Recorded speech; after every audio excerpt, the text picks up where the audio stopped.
Back in 1986, one particular movie sparked the imaginations of kids around the world.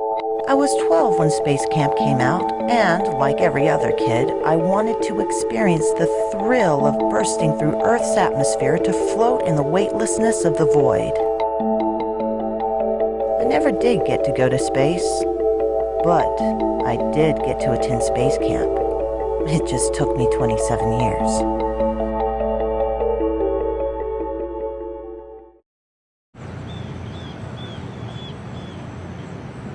Meet Team Harmony, 15 teachers from the U.S. and Australia who have gathered at the Space and Rocket Center in Huntsville, Alabama.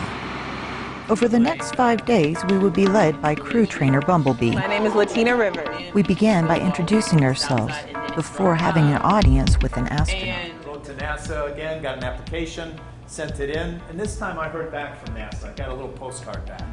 It said, "Dear Sir, under Madam." You know where it's heading, right? Dr. Thomas set the mood for the week. Don't give up. After a brief tour of the center's facilities and an embarrassing attempt at wall climbing, we received our first mission training. Rob, you're the phone doctor, you're correct.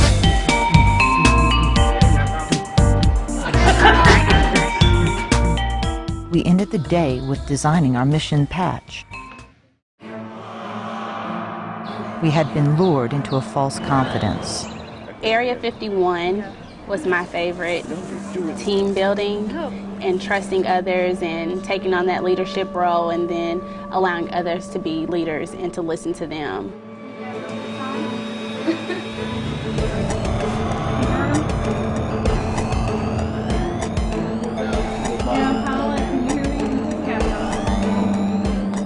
Being thrown in like the first time is difficult, especially when anomalies occur and you're like trying to fix the anomaly and the clock doesn't stop for you.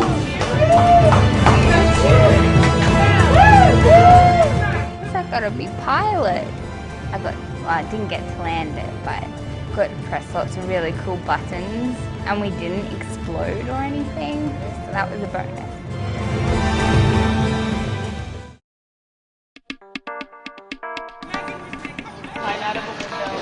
What about you?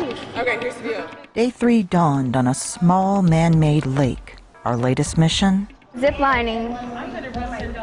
Getting wet in the lake.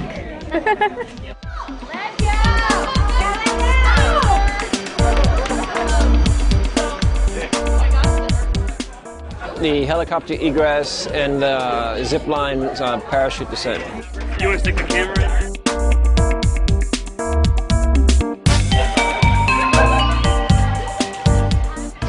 Swimming out of a helicopter underwater, pretty fantastic too.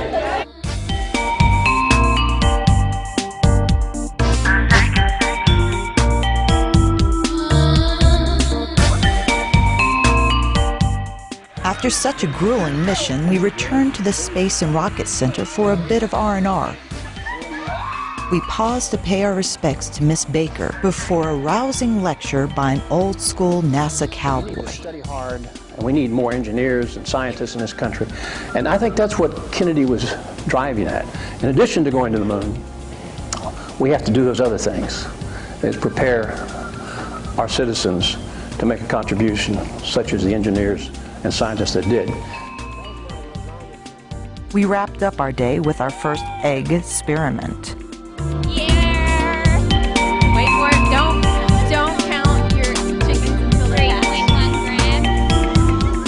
When educators work together, we can create great things together. 1. Oh! It cracked your crackle. It made it through there. But what?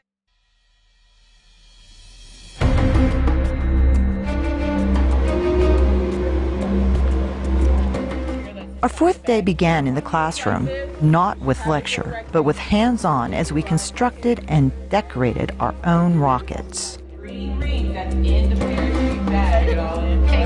Okay, it's special.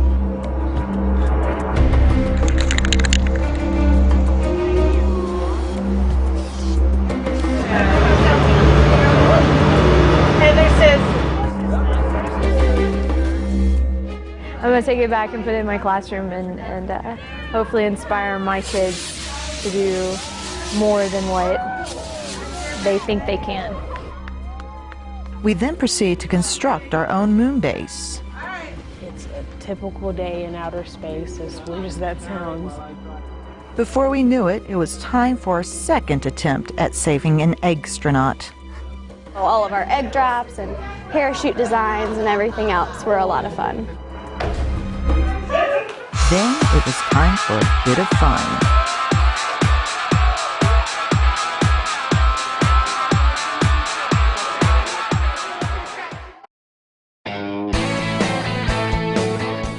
Urine and hair.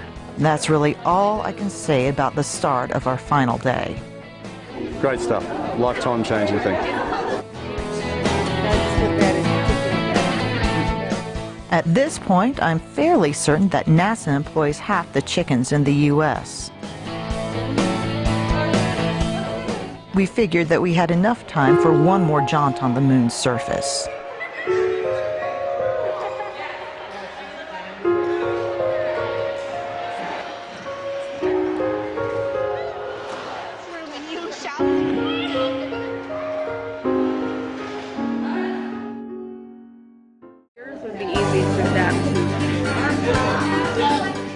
Where will you find the Canadian art? On Canadians.